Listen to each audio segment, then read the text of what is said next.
So, Percy Jackson, I have a few questions for you about the Lightning Thief and the journey with you and your friends. Oh, absolutely. To start off, what was your first monster encounter? The first monster I encountered was a furry. My pre-algebra teacher actually turned into it. What? Yeah, it was crazy. So then, how did that go? Well, I managed to defeat her with Mr. Brunner's ballpoint pen that turned into a sword. But after that, everyone forgot about her. It was like it never happened. I knew something was off though, since Grover had been acting suspicious since then. Right, and then you later learned about the truth, which was? The truth was that I was a half-blood, which meant I was half mortal and half god. I didn't know who my godly father was at the time, but later I found out that my father was Poseidon, one of the big three. Wow, that must have been a lot to process. It sure was.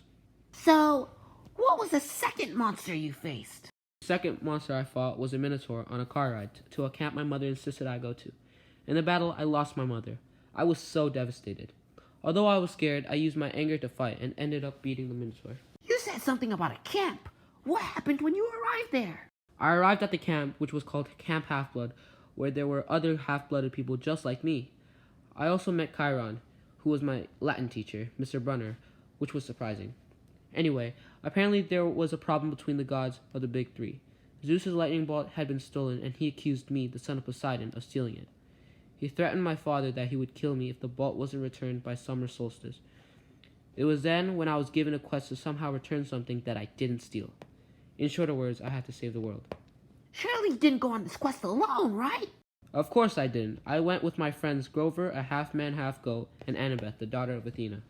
Where were you guys headed? Since Chiron believed Hades, the god of the underworld, stole the lightning bolt, we were headed down to the underworld to confront him.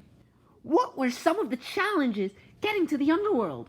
First, I had to fight many monsters. Multiple furries, a Medusa, an echidna, and a chimera, a fire-breathing monster with a lion's head, a goat's body, and a serpent's tail.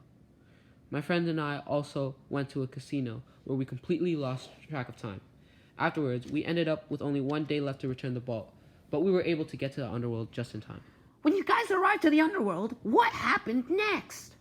The three of us were met with this giant Rottweiler with 3 heads guarding the entrance. We got past him though, thanks to Annabeth and her dog taming skills.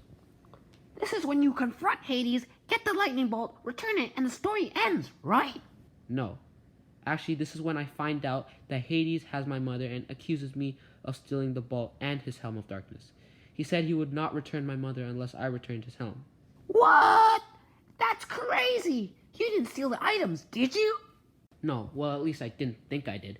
Earlier when we were at the casino, Ares, the god of war, gave us a backpack full of supplies, money, food, and so on, since we helped him find his shield.